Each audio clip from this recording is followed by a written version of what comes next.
Hi, everyone. My name's Steve Greenfield from Automotive Ventures, and I'm thrilled to be here for the Work Truck Solutions Commercial Vehicle Business Summit and being your wrap-up keynote this afternoon. We want to provide a little bit of perspective on what the future holds in the commercial segment. So we'll dive right in and we'll use our crystal ball to give a perspective on what might play out over the next few years. So one of my favorite sayings is, if you sit still enough and look around, you'll see evidence of the future because it's already all around us. And I think that's especially true in the automotive and commercial space, as we'll see some evidence of that today. I actually have a book coming out here to coincide with NADA early next year, The Future of Automotive Retail, and I will, provide some of that context and information today. So without any further ado, I'll dig in. The chapters of the book, I'm not going to obviously have in 15 minutes today time to go into all of this detail, but I did want to spend time on 5 specific segments and areas that are of particular resonance for the commercial space. And those are the evolution of marketplaces, which are undergoing a fairly significant evolution now after being fairly static for some time. I want to spend a little bit of time on that today. In terms of electrical vehicles and the investments and infrastructure that's being invested behind that to support a fairly major evolution in adoption of EVs. Talk about direct sales with online channels now becoming activated, especially with COVID, direct sales and the momentum behind those and the implications. Can't have any conversation about short-term or mid-term without the chip shortage. But in the context of this, it's more about sort of what longer-term implications there may be as we come out of this, what learnings we'll have that may have a long-term implication, and then talking about autonomy overall and how actually commercial is ahead of the curve versus consumer applications for autonomy. And then we will wrap up with a little bit of perspective on the future. So let's dive right in. So first, I stole this from Andreessen Horowitz, which is one of the most progressive and successful VCs out there. And they've done a lot of work looking at the evolution of marketplaces. But when I reflect back in my early days with Manheim, back in 1999, we were selling cars online in an eBay-like platform. It was a couple of years before we launched a simulcast platform where you could bid real time in a hybrid environment on vehicles. But we've come a long way, in 20 years. And at this point, we see a lot of innovation, both within automotive and beyond. But the question is, where are we with marketplaces today or classified providers? And how might things evolve in the future? And the truth is, we're looking at a lot of momentum around getting closer to the transaction, helping dealers to source and dispose of inventory, and even layering on insurance, allowing folks to buy insurance at the point of purchase. And I have this example. CarGurus paid $275 million total valuation for a majority stake in CarOffer last year. But CarGurus was up until that point, probably classified as a marketplace, mostly used car, but pretty dramatic change in terms of how marketplaces now are creeping into associated verticals. So from a CarOffer standpoint, now they allow dealers to source the vehicles that will sell well on their lots and also dispose of vehicles. And as we look at the marketplace, what has historically been a fairly defined marketplace, we are seeing a blurring of lines between wholesale and retail. And some evidence of that we can see sort of in the great work that Catherine and the team at Work Truck Solutions are doing. One with the VAST product to bring much richer data online for the benefit of dealers that are making decisions around which vehicles to stock, which vehicles they'll be successful with, and how those vehicles are equipped. But as we manifest better and more accurate data online, we're enabling us all to get closer to an ultimate online transaction. And then, build to order as well, through this chip crisis, as I'll get to in a few minutes, has become much more top of mind to OEMs and to dealers in terms of taking the opportunity to migrate a greater percentage of their vehicles to build to order. And it's to be determined how many of the OEMs will learn from this and build into their processes more systemic changes that will support build to order processes into the future. But those that are successful in doing so will absolutely be able to provide a better customer experience and at the same time drive more profit margin through the process. Let's transition beyond marketplaces now to EV innovation and investments. So, big news a couple of years ago was that Amazon was purchasing 100,000 vans in advance of Rivian. This was only at the concept stage. And now, if you go to Los Angeles and other cities, you can see these things on the street as they're testing them out. But amazing to see the progress that we've made in 2 years. And if you watched the press last week, Rivian put the first pickup truck off of the production line last week. So they are rumored to be doing something like an $80 billion IPO later this year as they go to market. So that'll be definitely one to watch. But the investments in EV infrastructure, battery technologies, and even the migration towards EVs and accelerating that for OEMs is formidable. And you almost can't, spend one day without picking up the press and seeing evidence of that. Yesterday, we heard about Ford investing $50 million into a business called Redwood Materials. And really, when we think about battery technology, we need to also think about a couple of things. One is sourcing the raw constituents of the batteries themselves. Right now, a lot of those are sourced internationally, but the better we can be self-sufficient in the US, the better it will be for the auto industry here.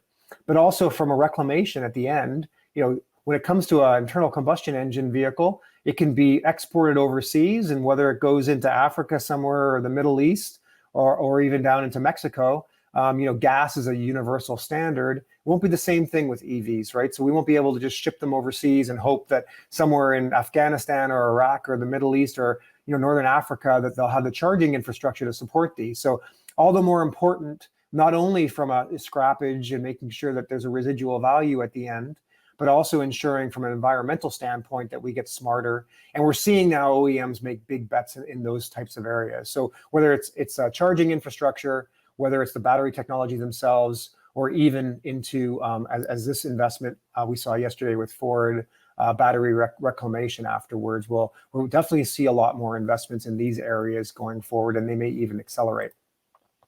All right, so let's switch on to number 3, which is online sales. A topic of conversation and big implications around build to order online and the data that's needed to support that from a commercial standpoint.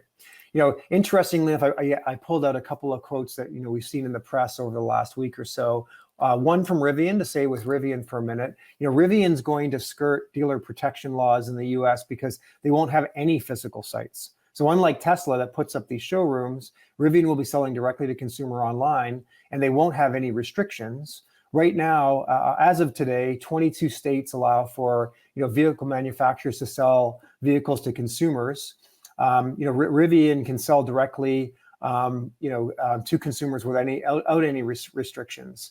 So I think it'll be very interesting to see how franchise laws try to regulate some of these direct competitors to dealers as more and more of these sellers that in some cases are selling commercial vehicles try to sell directly to consumers without having to have the dealership infrastructure to support afterwards. So that will be interesting to watch. Number 2 is I pulled this out of a Volvo quote recently, and Volvo CEO was talking very publicly about how their plan is as they migrate to a greater percentage of their fleet being EV, they're going to move towards a planned central stock model where the consumer will configure an order online. The automaker will actually carry the inventory on its balance sheet and then deliver the vehicle to the dealership as a point of delivery. But where this will cause friction, as you can imagine, will be who ultimately owns the customer, who will be spending the marketing dollars. The dealer typically makes a lot of money upfitting the vehicle and adding accessories and F&I products. Who will own those revenue streams going forward? And then equally important, like from a service standpoint, if the dealer hasn't had the opportunity to build rapport with the consumer or customer one-on-one, who will get the service work down the road? So I think all of this will play out very, very quickly and is only being accelerated by this move to electrification and more and more of the fleet moving to electric. Let's talk about the chip shortage. If COVID was the big story last year in terms of the implications on new cars and factories being shut down, this year it's more been around the chip shortage and supply constraints and the fact that we can't build vehicles, and we have to pause the factories as a result. So the chip shortage has OEMs sort of reevaluating the retail channel. More OEMs, like Volvo and others, are signaling that EVs will be bought online and dealers inserted as sort of like dumber delivery points overall, as we saw 2 slides back. This came out this morning. This was Alix Partners, a consulting firm, reforecasting more aggressively what cost the chip shortage will have on the industry. And this is up fairly significantly from just a few months ago. They're now estimating that, in this calendar year, 2021, that we're already 3/4 of the way through, we'll be short 7.7 million units globally, which will equate to about $210 billion in foregone revenue. And it's not as if people are going to forego this and pick up next year. People need vehicles, and equally true with commercial vehicles as consumer vehicles. And how this will play out is it's really supported the secondary market, used vehicle prices, and there has been substitution moving from new to used, but it's really inflated prices on the used side and caused a shortage on the used side as well. So hopefully some of these purchases can be delayed, and when inventory levels come back to normal, we'll be able to pick up and have a bump up in sales next year. But the truth is, a lot of that won't carry forward because folks that otherwise would have bought new will be buying used. But having said that, it's very interesting to see how OEMs may be taking opportunity to learn from these shortages, fine-tune the supply line. Some of that may migrate over to build to order long term. But the question really will be which OEMs and dealers learn to constrain their costs through this and not get back to their old ways of working, and figure out if they can migrate a larger percentage of their consumers to build to order, which inherently should be more profitable for both the dealer and the consumer. So let's now move to the final section, section 5, on autonomy. And I think we're doing well with time here, but interestingly, commercial has been where we've seen real application of innovation of AVs, more so than for consumer applications.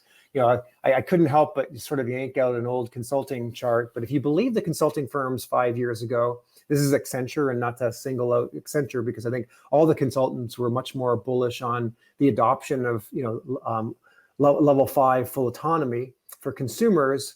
But if you'd believed that, we would have already have seen a percentage of the cars on the road being full level 5 autonomous, and we would have had taxis in some of the more dense cities around the world, including in the US. And it just hasn't played out for a number of reasons that I don't really have the time to go into today. But a lot of it has been, we need to get more miles under our belts to learn and have the sort of like the machines learn how better to navigate, the imperfections. It's great to put these on the road of Sunnyvale, California, or Phoenix, Arizona. But when you bring in more uncertainty around weather conditions and driving conditions and busier roads, et cetera, and road conditions, we're going to have years before we can feel confident about autonomy to drive consumers around. But having said that, what we've seen as a result is much more innovation and adoption in terms of level 5 autonomy for fleets. So we see great progress being made when you aren't transporting humans as cargo, and it started off with smaller robots, smaller vehicles moving cargo around, but very quickly here we're seeing some pretty sophisticated tests of technologies with large vehicles. And I think this is going to be great because not unlike, if you're a racing fan and you either like F1 or NASCAR or motorcycles, what they learn, on the racetracks trickles down very quickly to consumer vehicles. And I think we'll see that dynamic play out here as, we learn much more quickly with commercial vehicles. And these vehicles are able to incur many, many more miles put on these vehicles. That technology, as we learn, will trickle down very, very quickly to, ADAS and autonomous technologies in consumer vehicles, which is really exciting and will be definitely something to keep our eye on. And good to see that commercial vehicles will be adopting AV technologies much more quickly than consumers. So that's it. Five sections here. I would say that a lot of change coming. In addition to these areas, being a fund manager now, there are other areas that we're interested in. which includes, charging infrastructure to support EVs as we get more EVs on the road. We have big question marks around, will we have enough charging infrastructure to support them? The battery technology as well. There's a lot of innovation going in battery technology now to increase life, to increase the recyclability of the constituents of the batteries, but also the being able to swap out batteries potentially or fast charge batteries. And then we also are looking at micromobility and mobility as a service, right? So a lot of innovation there, but not the least of which areas that we're interested in is at the bottom, commercial vehicle innovation, and we're keen to make investments in this space because we think that this industry, and not the least of which is because of folks like Work Truck Solutions out there, is really evolving very, very quickly. We talked about autonomous vehicles, the data that's going to be needed, build to order, et cetera. But I think that we're very bullish on the commercial segment in general, and believe there are multiple billion-dollar companies that will come out of this as these big pain points are solved by innovative companies in the future. Here's my contact information, my mobile phone, as well as my email address and our website.